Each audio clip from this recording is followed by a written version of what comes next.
composition d'un tableau peut vous paraître déroutant, voire difficile. Ne vous inquiétez pas. C'est pour ça que dans cette vidéo, je vais vous expliquer comment faire pour arriver à faire une composition équilibrée avec une méthode qui date de l'Antiquité et qui est le nombre d'or. Il n'y aura pas de prise de tête, je vais vous l'expliquer d'une façon très simple. J'étudie toujours mes tableaux sur un logiciel Photoshop.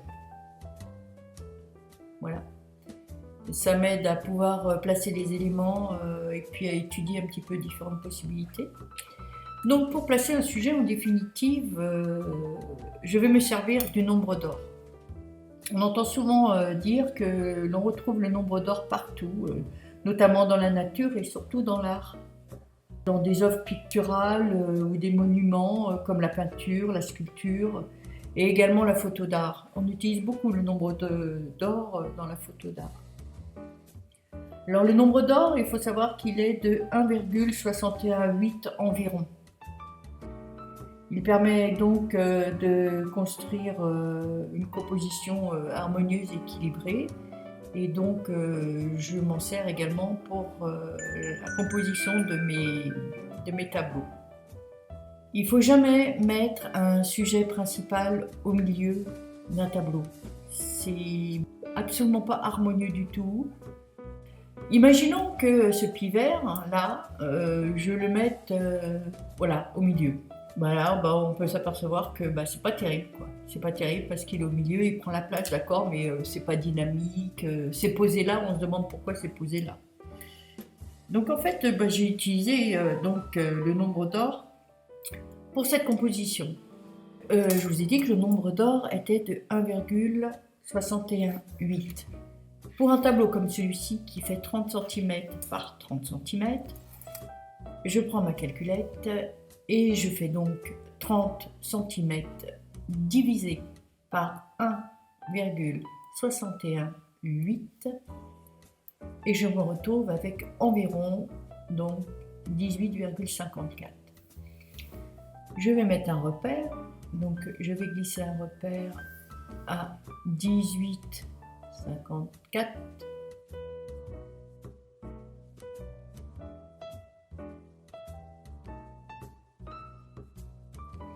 Et comme c'est un carré, bien évidemment la verticale sera à 18,54, l'horizontale sera également à 18,54. Donc je fais un autre paire à 18,54 qui se trouve ici. Et vous trouvez donc cette intersection-là. Et cette intersection-là, c'est là où mon sujet principal peut se placer. Comme celui-ci, par exemple. Mais vous n'êtes pas obligé de placer le sujet ici. Vous pouvez également faire le 18,64 dans l'autre sens. C'est-à-dire, vous retrouvez environ par là, de ce côté-là sur la gauche, et également par le haut. Donc, en fait, votre sujet, il peut être là, il peut se trouver ici, il peut se trouver par ici, ou il peut se trouver par ici. Tout dépend de ce que vous voulez rendre. En l'occurrence, moi, l'intérêt de mon sujet, c'est qu'il se trouve par ici. Mais je peux également prendre un autre exemple, qui est un format complètement différent. C'est plus un carré, mais un rectangle, qui fait 60 cm de long et 25 cm de haut. Je vais calculer, pour mettre mes repères, le nombre d'or. Comme tout à l'heure, je vais faire 60 cm divisé par le nombre d'or qui est toujours de 1,618, qui me donne un chiffre de 37 environ 0,8, que je vais arrondir à 37, ça sera beaucoup plus simple puisque c'est un exemple que je donne. Je le mets à 37. Je l'ai mis du côté droit, je vais également me le mettre du côté gauche pour bien mettre 4 paires comme tout à l'heure. Je calcule mon deuxième repère qui va se trouver ici. Voilà les deux repères sur la longueur. Maintenant, je vais calculer les deux repères sur la hauteur.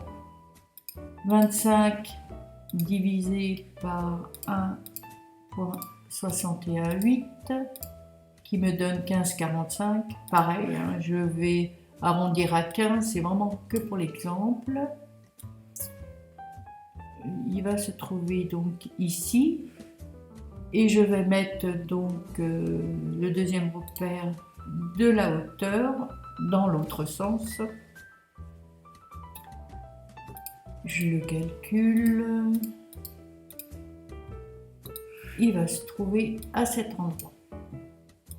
On peut donc remarquer que les repères sont absolument plus du tout placés de la même façon par rapport au carré. Ils sont beaucoup moins identiques. Ils sont longs. Ils peuvent être carrés. Alors on va se servir donc de ces repères pour éviter, pareil, de mettre donc le sujet au milieu qui serait vraiment pas adéquat, mais mettre les sujets qui pourraient se trouver ici, qui pourraient également se trouver un petit peu dans les coins, peut-être aussi dans l'intersection, pourquoi pas. Le nombre d'or existe déjà depuis l'Antiquité. Léonard de Vinci s'en servait beaucoup pour la création et pour l'établissement de ces tableaux. Je vais vous montrer un tableau qui est représentatif du nombre d'or, qui s'appelle l'Annonciation de Léonard de Vinci. Voici à peu près, c'est à peu près les mêmes proportions que je viens de vous faire voir sur mon rectangle. Il a ses repères de la même façon, il les a situés exactement de la même façon, et on peut s'apercevoir qu'il y a deux personnages donc sur ce tableau, et ces deux personnages sont mis chacun de son côté. Il a fait en sorte de prendre en compte ces lignes du nombre d'or pour mettre un personnage, cette ligne également pour mettre le deuxième personnage. Ces personnages ne dépassent pas les limites de son nombre d'or. Il a même poussé l'exercice à regarder ces deux petites lignes-là qui sont également le nombre d'or sur la hauteur. Ces deux lignes représentent l'alignement donc des genoux des personnages. Et cette ligne représente l'alignement des mains. Ce tableau est très équilibré. S'il n'y avait pas eu le nombre d'or sur ce tableau, il aurait pu être déséquilibré et nettement moins dynamique. C'est pourquoi il faut faire vraiment très attention à la construction de ces tableaux. Et le nombre d'or est quand même assez pratique pour pouvoir situer les sujets principaux et ainsi éviter de faire des erreurs d'équilibre.